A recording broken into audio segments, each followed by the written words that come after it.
Je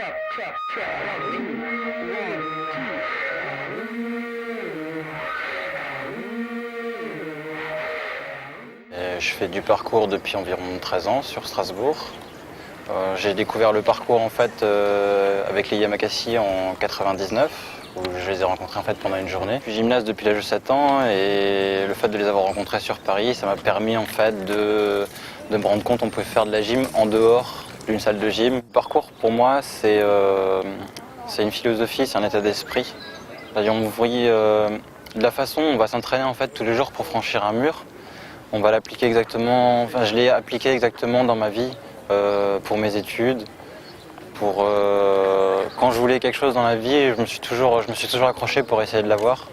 Vraiment se donner à fond en fait pour atteindre ses objectifs. En fait, toujours se fixer des objectifs et essayer de les atteindre. Et peu importe l'endroit où on pratique ou le pays où on pratique, quand on va communiquer avec d'autres personnes qui font du parcours, les autres pratiquants, donc on appelle les traceurs, vont nous dire tu peux venir chez moi, il n'y a pas de problème, je vais te montrer les endroits où je m'entraîne dans ma ville, etc.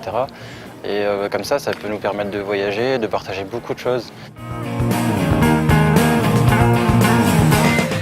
Un mouvement comme ça, voilà un stage de parcours pour essayer de développer le parcours en fait dans les casernes, pour leur aider à se sentir mieux dans leur corps et augmenter leurs capacités et essayer de leur apporter des techniques qu'ils n'ont pas forcément, qu'on a nous dans le parcours.